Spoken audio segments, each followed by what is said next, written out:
दादा victory Chavan sir victory सांग ना विक्ट्री करा चव्हाण सर समोर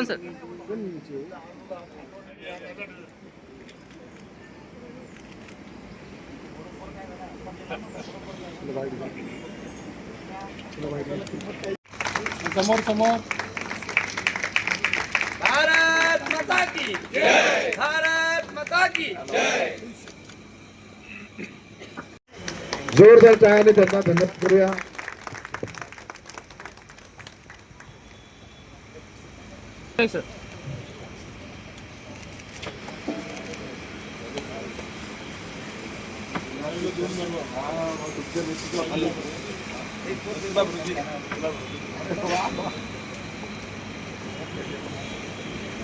घवघवीत यश मिळालंय. तुम्ही आज नवी मुंबईला आहात.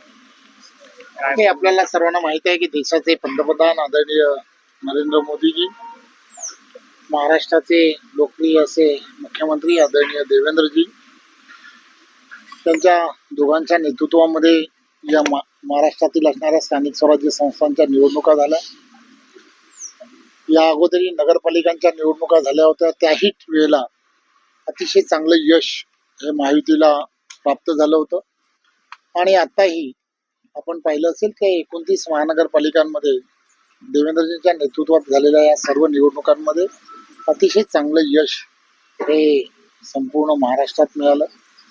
नवी मुंबईमध्ये तर गणेश नाईक यांच्या नेतृत्वामध्ये तिथे मंदाताई, त्याचबरोबर संपूर्ण इथली असणारी भारतीय जनता पार्टीची पूर्ण टीम, जिल्ह्याचे अध्यक्ष राजेश पाटीलजी, संजीव नाईकजी, संदीप नाईकजी आणि सर्व कार्यकर्ते पदाधिकारी, या सर्वांनी केलेली प्रचंड मेहनत आणि या मेहनतीमुळे हे यश जे आहे हे यश मिळालं.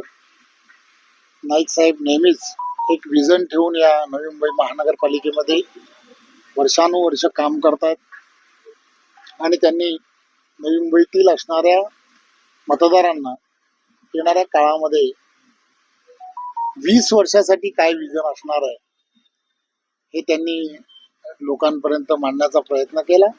आणि त्यामुळेच खरं तर हे यश जे आहे, यश देवेंद्रजींच्या नेतृत्वामध्ये नवी मुंबईकरांनी त्यांना दिलं, भारतीय जनता पार्टीला दिलं.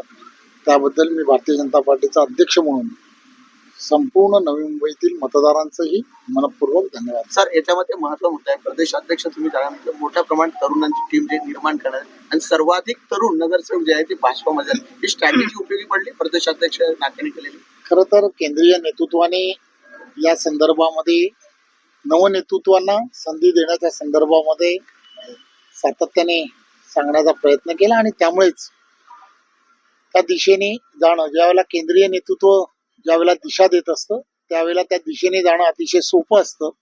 त्यामुळे त्यामध्ये यश जे आहे, अनेक तरुण पदाधिकारी कार्यकर्त्यांना जी संधी मिळाली त्यामुळे मिळाली. सर, ठाण्यामध्ये 2 दादा एकत्र आले, गणेश नाईक तुम्ही डोंबिवलीचे, ते नवी मुंबईचे. ठाण्यामध्ये करिश्मा होईल 2 दादा एकत्र येऊन.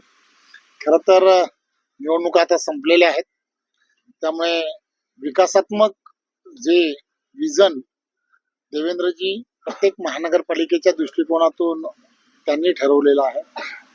नवी मुंबईमध्ये काही गंभीर विषय जे आहेत त्या विषयांबद्दल नाईक साहेब नेहमीच त्याची चर्चा करतात, केली त्यांनी. DCRच्या संदर्भात ते वारंवार सांगतात. त्यामुळे या सगळ्या गोष्टी येणाऱ्या काळामध्ये पुढील भविष्याच्या दृष्टिकोनातून करणं हे अपेक्षित आहे. मी असेल, देवेंद्रजी, आम्ही सगळीजण बसून त्यामध्ये काय करता येऊ शकतं याचा गांभीर्याने विचार येणाऱ्या काळात करणं अपेक्षित मध्ये भाजपाला घवघवीत यश मिळालंय. इथे एअरपोर्ट सुरू झालं त्यामुळे बरेच बदल शहरात होतील. स्पेशली नवी मुंबईसाठी काय असे प्लॅन आहेत?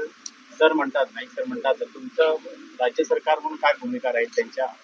खरं तर देवेंद्रजी एक विजन ठेवून काम करतात, नाईक साहेब सुद्धा विजन ठेवून काम करतात. एज्युसिटी जी तयार करण्याचं स्वप्न देवेंद्रजींनी डोळ्यासमोर ठेवलेलं आहे. त्याचा परिणाम जो आहे तो परिणाम किती मोठ्या प्रमाणात होणार आहे याची आपणा सर्वांना कल्पना आहे. त्यामुळे हे शहर आणि शहराची असणारी पूर्ण परिस्थितीच बदलेल असं मला त्या निमित्ताने वाटतं, कारण एअरपोर्ट नवी मुंबई जवळ आहे आणि हे शहर आणि शहराची असणारी जी परिस्थिती आहे, राहणीमान जे आहे, त्या दृष्टिकोनातून ह्या शहराला एज्युसिटी म्हणून जेव्हा देवेंद्रजींनी करण्याचं जे ठरवलं आहे त्याचा एक चांगला परिणाम जो आहे तो परिणाम एवढ्या युनिव्हर्सिटीज जर या शहरांमध्ये, फॉरेन युनिव्हर्सिटीज ज्याला म्हणतो आपण, त्या शहरामध्ये जर आल्या तर त्याचा परिणाम जो आहे तो परिणाम देशातील असणारी ज्या इकॉनॉमीवरती पण सर्वात मोठा होईल असं मला वाटतं. सर मुंबई